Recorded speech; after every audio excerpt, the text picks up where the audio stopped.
So how's your night going? Terrible. Why is that?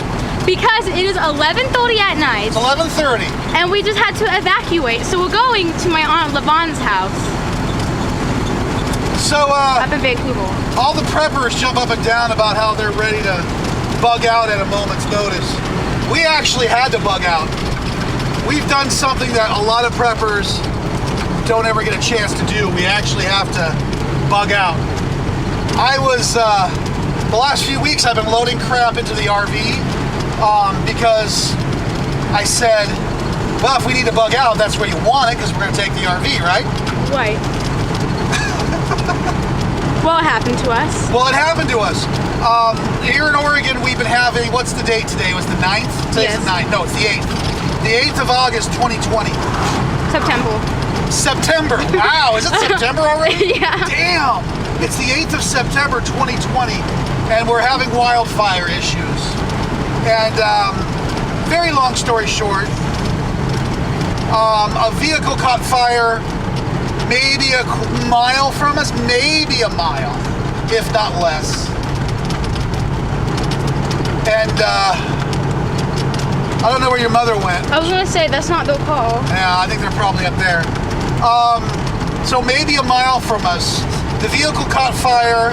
It went to the farm next to it, and a guy came by and showed us a video that he took with his phone, and everything's ablaze. It's terrible. All these tall trees, every car in the way. That farm is lost. Yeah, But anyway, they're evacuating us all, and the fire's just spreading rapidly. Rose here and I, we were walking to get some information, and we saw flames. Look, the church has people in it. Then we saw flames going up and up. And if I can see that same something, I'm very sure. And that's something else. So we are bugging out. We've got the cat. We've got an RV full of our bug out stuff. Show them the back of the RV and what a disaster it is. I'd had to throw things in No, it. seriously, we literally had to bug out of here pretty quickly, and we weren't too terribly careful about how we put stuff in places. Yeah. We were just like, let's get out of here before the big wall of fire shows up, and pray to God our house is. Everything we own is around. Everything. Pray to God our house is still there when we get back, valuable. or we are literally living in this for the rest of our lives. Yeah. We're over the Columbia right now, headed into Washington State. We are 18 minutes from our destination, according to the GPS.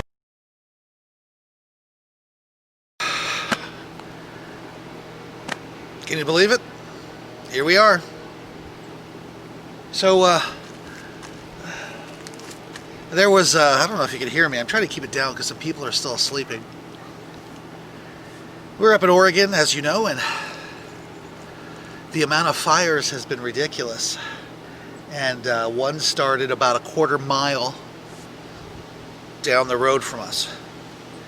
Literally a motorhome, kind of like ours, hauling a Jeep. The Jeep caught on fire. Sparks were going, and then destroyed the Jeep, destroyed the motorhome, and then the fire went over to the farm next door, burned down 2 houses, and then up. You can see the flames from where we were. And we were just sitting there like dummies going, oh, look at that. And then next thing you know, you gotta evacuate. And so we did what every prepper on the planet preps for. We bugged out. All right, so that's where everything exploded. And the fire went up here, up to the house up there. There's still some smoke. 2 houses burned down. And this is what evacuated us.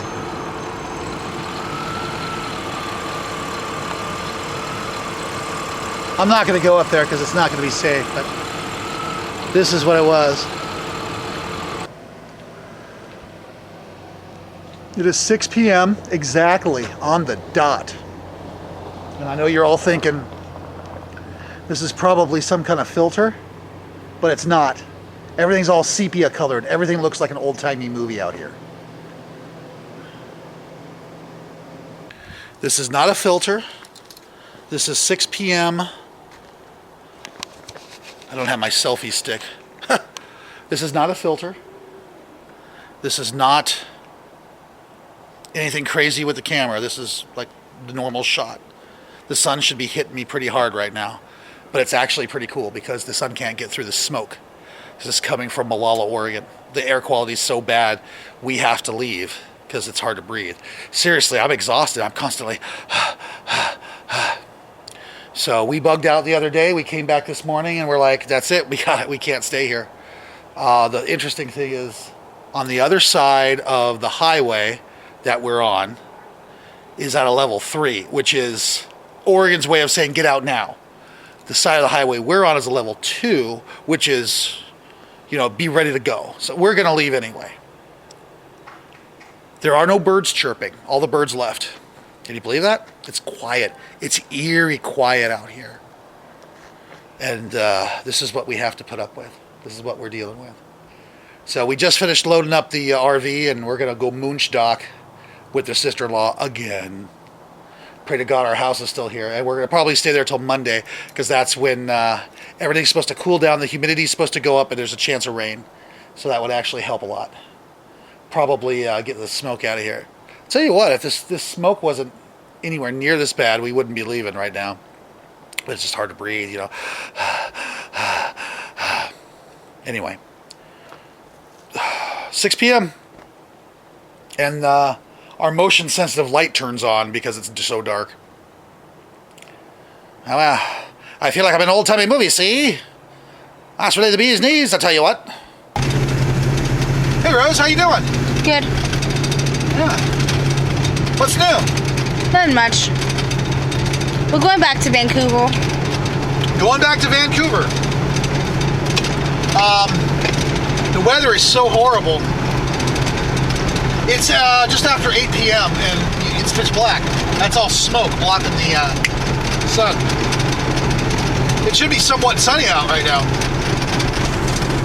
The only light that's happening is the light from we're generating ourselves. Yeah.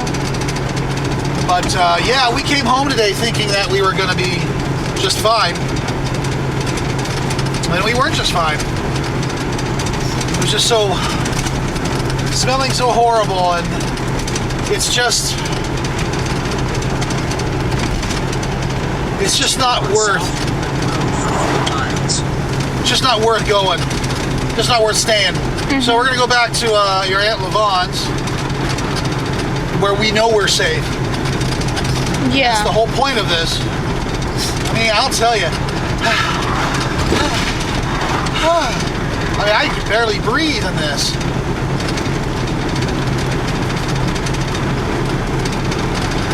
Anyway, that's that. How you doing? How you holding up? My lungs and my throat hurts. Yeah. Your mom's not doing so hot either.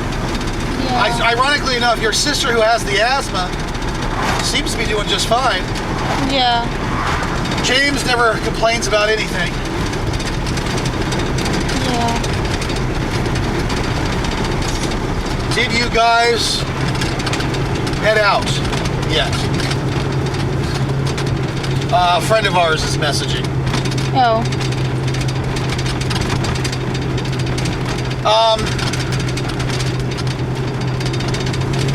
Yeah, so that's what's going on with us. It's 8 o'clock, but it looks like it's 10 o'clock. And it's been a difficult week, and a difficult month, and a difficult year. It very much has. Huh? It very much has. Yeah, it very much has. We just could not win in 2020. No, 2020 is just hates us. Hates us. It is Saturday, September 12th, about 4 p.m., give or take. This is all smoke coming from the wildfires in Oregon and Washington. This is about what it was like late Tuesday in Oregon City. There's the Gas Monster 3000, and we're just moonshedocking.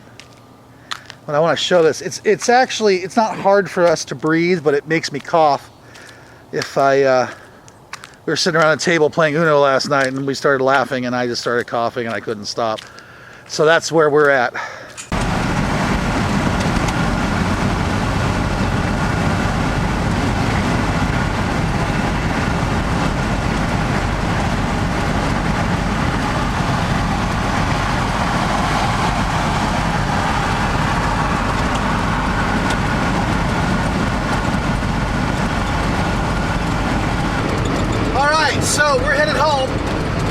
after being gone for almost a week. We tried going home once, didn't work out very well. And it's time to go home. In theory, it's supposed to rain tonight and tomorrow, which I don't know if it is or isn't. But the air quality, as you see everywhere, none of this is fog. This is all smoke. And we just entered Oregon from Vancouver, Washington. So we are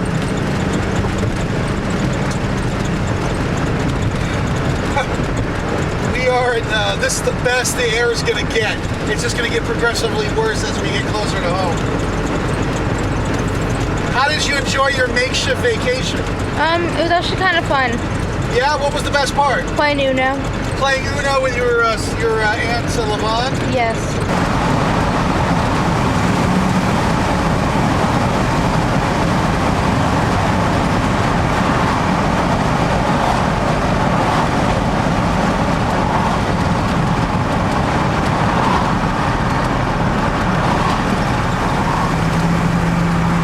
Why would you go golfing during a lot of smoke? Okay, You and see it.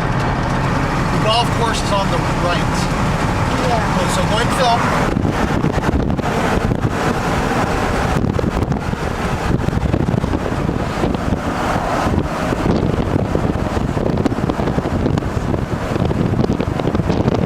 There's a lot of smoke. Yo, you barely see it.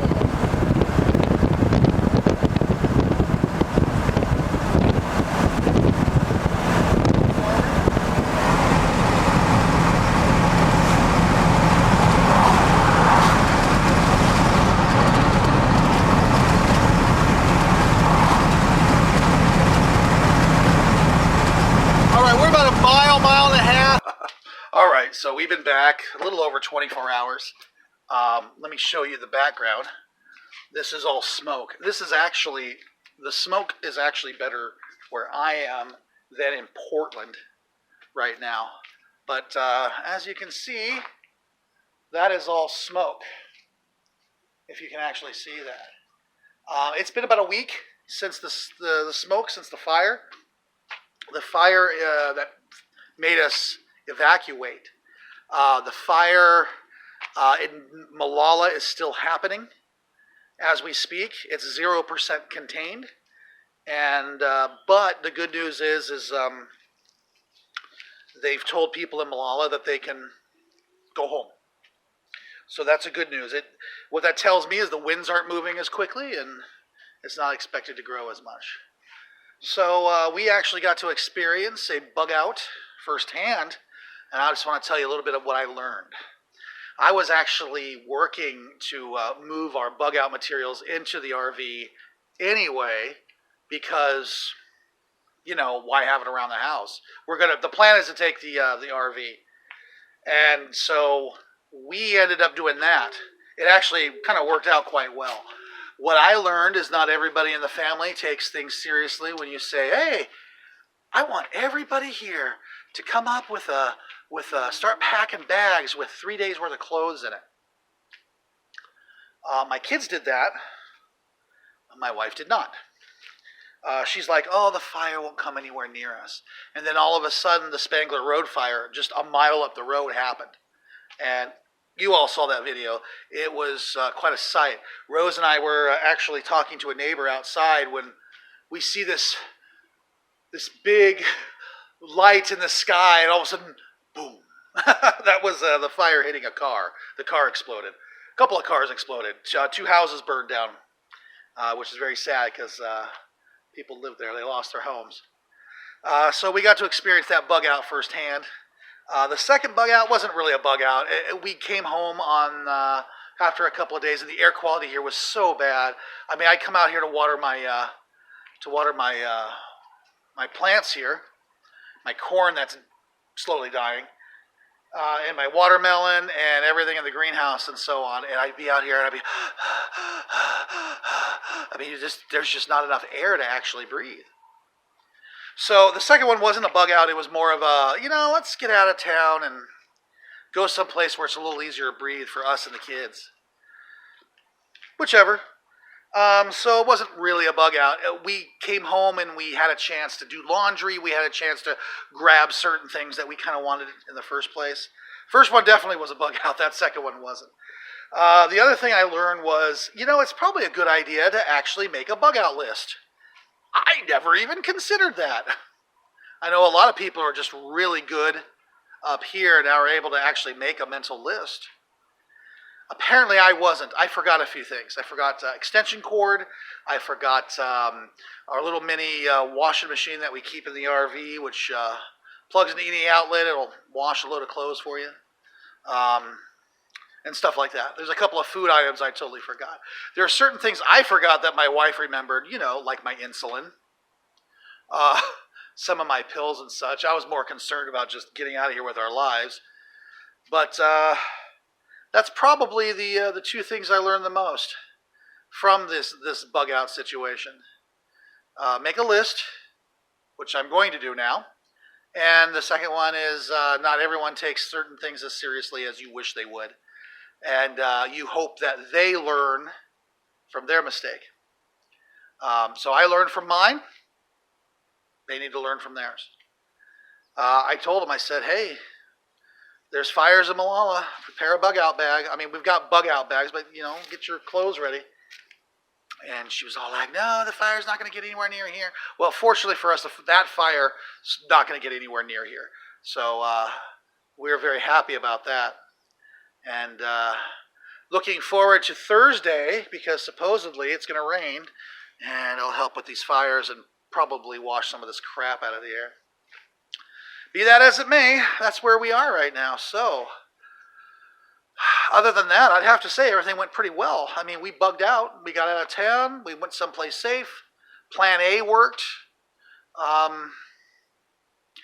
It worked out pretty well. We actually did have a plan B if staying with family didn't work out very well. We stayed in the RV the entire time. We slept there. And we just kind of went in there during the day when everybody was at work and used the bathroom and such, took a shower.